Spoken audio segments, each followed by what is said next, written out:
Autismo. Por que aumentaram tantos os casos de transtorno do espectro autista no mundo pós-pandemia? Entendendo o que é autismo. Infelizmente, muitas pessoas ainda têm visões equivocadas e capacitistas sobre a condição, o que pode levar a estereótipos prejudiciais e discriminação. Por isso é muito importante educar a sociedade sobre o autismo e esclarecer equívocos comuns. De acordo com o Manual Estatístico e Diagnóstico de Transtornos Mentais, autismo é um transtorno do neurodesenvolvimento que traz dificuldades de comunicação, interação social e déficits na reciprocidade socioemocional. Crianças com autismo podem apresentar alterações e atrasos em várias áreas do desenvolvimento, dificuldade em compartilhar brincadeiras imaginativas e apresentar rigidez cognitiva. Marcos do desenvolvimento. Segundo o estudo Marcos do Desenvolvimento, reconhecimento dos sinais de autismo pelos professores da educação infantil, realizado pela pedagoga. Para trabalhar com educação infantil é muito importante conhecer o conjunto de habilidades que a maioria das crianças atingem em uma determinada idade. Os marcos ajudam as famílias e os profissionais a perceberem quando o desenvolvimento da criança não está acompanhando o esperado, e podem ser divididos em socioemocional, linguagem, cognitivo e motor. Os marcos são um bom começo para tornar a educação de fato inclusiva, respeitando cada criança como ser único e sem presumir competência, pois toda criança é capaz de aprender. Cabe ao profissional buscar recursos para amenizar as dificuldades e evidenciar as potencialidades, estimular habilidades para o desenvolvimento da autonomia, proporcionar estratégias para a criança aprender, valorizando as características individuais de cada uma, afirma Carla. A especialista acrescenta que não existe apenas uma forma de existir e adquirir experiências. As crianças são diversas e pensar que todos são iguais só torna inviável as diferenças e pode impossibilitar que tenham intervenções necessárias para o seu desenvolvimento. Ainda é necessário aprender sobre a neurodiversidade, que existem pessoas neurodivergentes, e que precisamos ter mais respeito às diferenças, pois existem diversas formas de ver e conceber o mundo. Não somos todos iguais e pensar assim vai nos ajudar a entender o que é diversidade, finaliza. Para o neurocientista brasileiro Alisson Rua Motri, professor da Faculdade de Medicina da Universidade da Califórnia em San Diego, Estados Unidos, os novos números do CDC mostram que a prevalência de autismo continua subindo, o que não acreditamos ser algo biológico. Ou seja, sim, uma melhoria no diagnóstico, pois o autismo tem aparecido mais, está mais conhecido. Pode ser a mesma realidade de todos os países do mundo. Afinal, não há evidência de que essa variabilidade ou que as mutações genéticas aconteçam de forma diferentes em outras regiões do planeta. Nesse aspecto, o que acontece nos Estados Unidos deve ser uma representação do que acontece no resto do mundo. Ele ainda continuou: outra parte interessante do estudo é o aumento da prevalência entre minorias aqui nos Estados Unidos, como asiáticos, latinos e negros. Isso mostra que o diagnóstico está chegando nessas populações, que estavam sendo excluídas e, portanto, apareciam menos nos dados anteriores do CDC. De novo, essa relação entre minorias e diagnósticos provavelmente aconteça nos outros países do mundo, inclusive o Brasil, disse Dr. Motri. Homens x mulheres, 3,8 para 1. A divisão entre gêneros na prevalência de pessoas com diagnóstico de autismo continua apresentando um número bem maior de homens. A relação do estudo apresentado hoje é muito próximo dos anos anteriores, de 3,8 homens para cada mulher. Ou seja, variando de 3,2 a 4,3 entre as 11 regiões do estudo. Há discussões acerca dos critérios diagnósticos sempre terem sido direcionados às características mais comuns no sexo masculino. Além disso, apontam que as habilidades femininas de mascarar alguns sinais de autismo indicaria a possibilidade de números diferentes dessa relação de gênero. Vale lembrar que a pesquisa aponta pessoas com diagnóstico de autismo e não pessoas autistas. Ou seja, o acesso ao diagnóstico médico formal, seja por questões sociais ou aspectos ligados ao gênero, interfere nesse resultado. No geral, a prevalência de autismo nas 11 regiões estudadas continua quase 4 vezes maior para meninos. Por exemplo, a prevalência de 4,3% dos homens avaliados no estudo do que para meninas, com 1,1% das mulheres.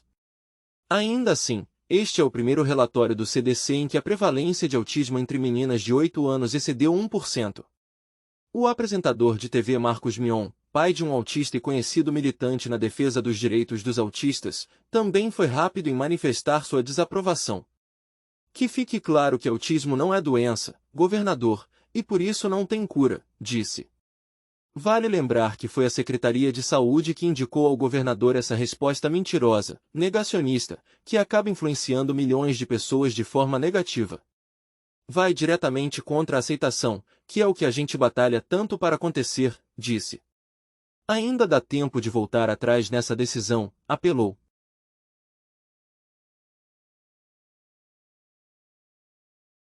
Explosão de diagnósticos. E há cada vez mais motivos para trabalhar para ampliar a aceitação desse grupo por parte da sociedade brasileira.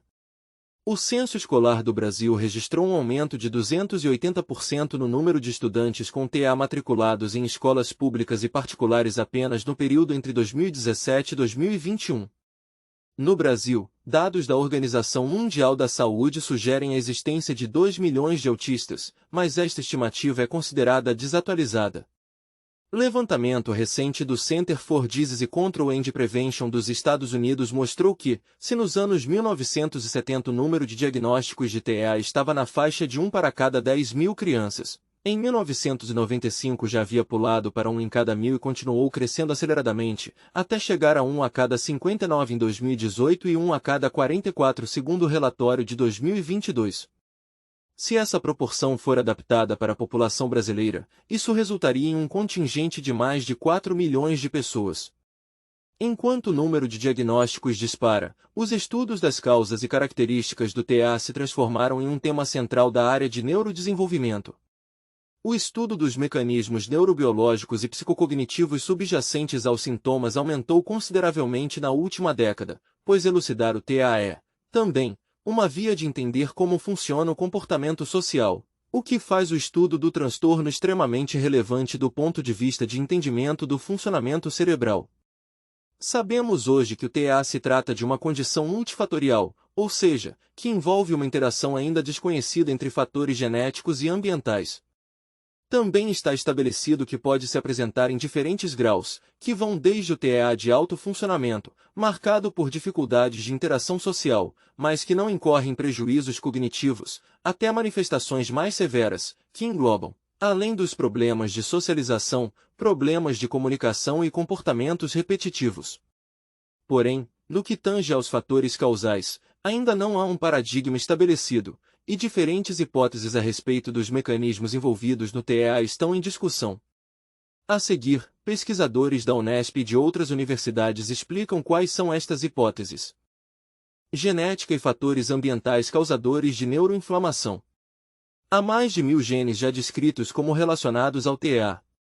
E, ainda, há variações genéticas dentro desses genes, algumas já descritas em pessoas com TEA e outras ainda não, do mesmo gene.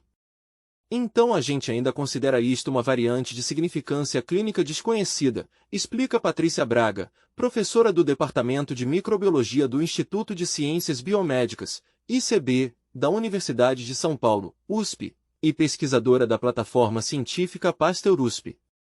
Segundo Braga, há cerca de 100 genes que estão sendo descritos como fortemente relacionados ao TEA, ou seja, uma mutação em um desses genes está associada a uma possibilidade muito alta de manifestar o fenótipo do transtorno. Então, podemos dizer que a genética é praticamente determinante no TEA, embora ainda se encontre pacientes nos quais, quando feito o sequenciamento genético, não se encontram os genes já descritos. Provavelmente porque outros genes ainda vão ser descritos e também porque há uma combinação poligênica que pode ser determinante para manifestar ou não o autismo, diz.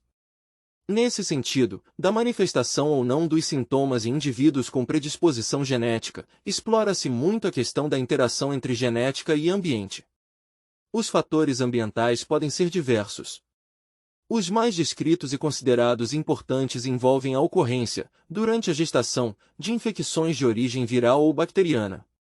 Essas infecções podem induzir respostas imunológicas por parte da mãe que deem ensejo a alguma reação durante o neurodesenvolvimento do feto.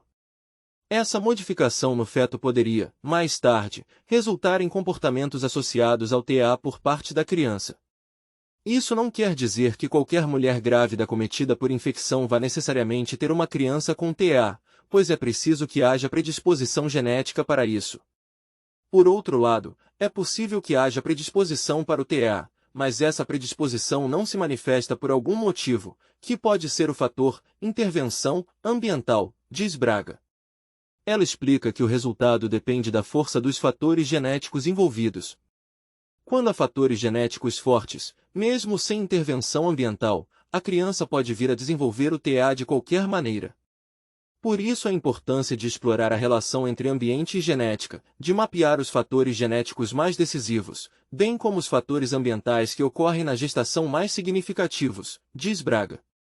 A lista de fatores ambientais significativos para determinar a ocorrência ou não do TA pode incluir, por exemplo, o trimestre da gestação em que ocorre a infecção ou a resposta da mãe, chamada de imunoativação materna. As substâncias que o organismo da mãe produz para combater a infecção podem alcançar o feto por meio do sangue e, assim, causar alterações que mais tarde resultarão no fenótipo de TA, explica Braga. Estudo italiano acha novo gene ligado a casos raros de autismo.